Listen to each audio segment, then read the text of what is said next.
Max Verstappen and Charles Leclerc ran a thrilling race in Jeddah as they battled for the win, pushing each other right to the end in the Saudi Arabian Grand Prix.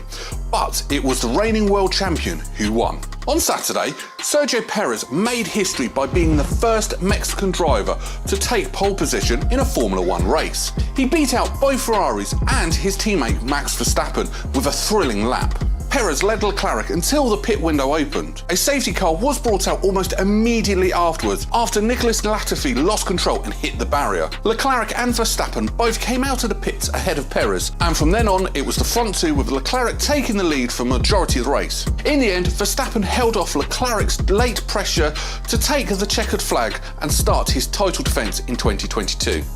Hamilton got a point overall after finishing 10th. During the first half of the race, Fernando Alonso and Esteban Ocon were wheel-to-wheel in a thrilling battle, while Valtteri Bottas caught up and took advantage. Hamilton passed Magnussen and moved up to 6th after steadily gaining positions throughout the race. The pack spread out again before several failures in rapid succession. Alonso, who had spent much of the race in attack mode, got past Kevin Magnussen, but then he lost drive with some kind of cooling issue, but was forced to limp the rest of the track. When Bottas pulled into the pit, his car was retired, while Daniel Ricciardo coasted to a stop just in front of the pit lane entry, and Alonso's car joined him moments later.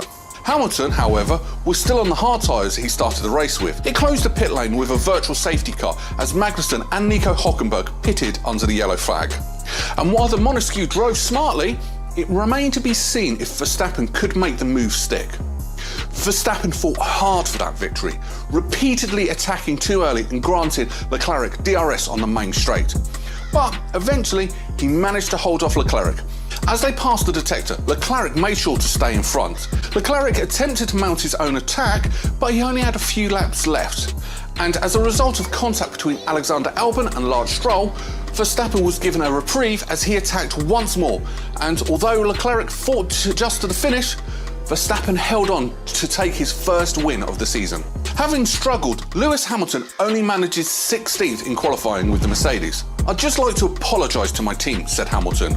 Lewis Hamilton blamed an undrivable track for his poor performance. "Everyone works so hard and it's gutting when you don't deliver for them."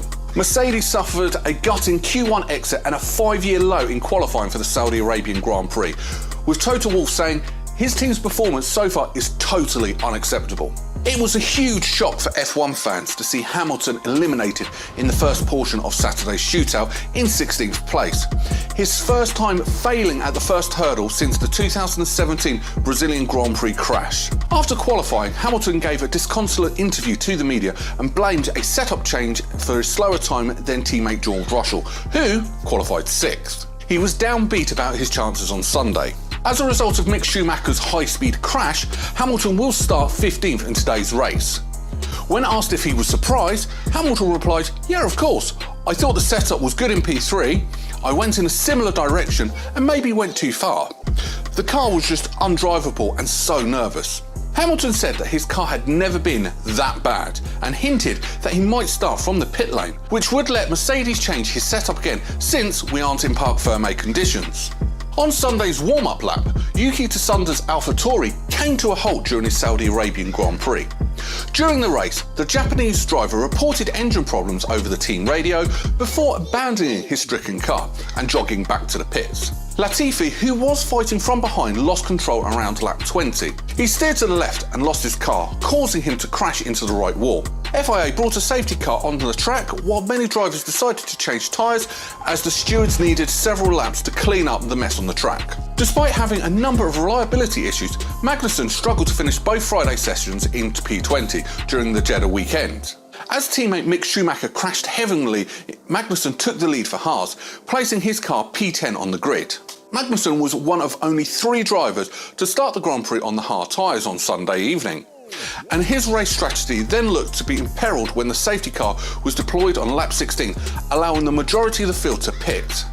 Magnussen then benefited from a virtual safety car later in the race, enabling him to change tyres before running to P9, the second points finish of his F1 return.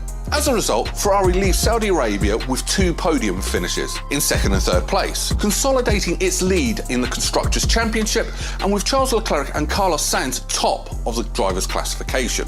The F175 proved to be a reliable frontrunner at the Jeddah Carnegie circuit.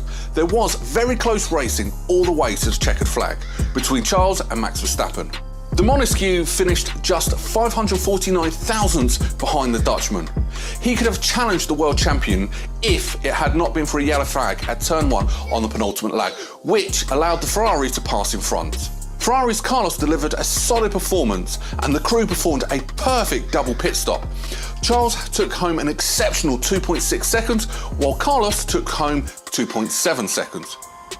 Having travelled for 3 weeks, the team can now pause for a few days, but as of tomorrow, back in Maranello, the data from this early part of the season will be carefully studied to find out how to extract even more performance from the F175. Next up is the Australian Grand Prix in 2 weeks, taking place at Melbourne's Albert Park track.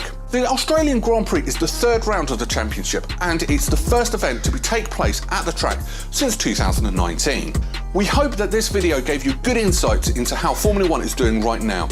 If you enjoyed the video, please like and subscribe to see what we post next.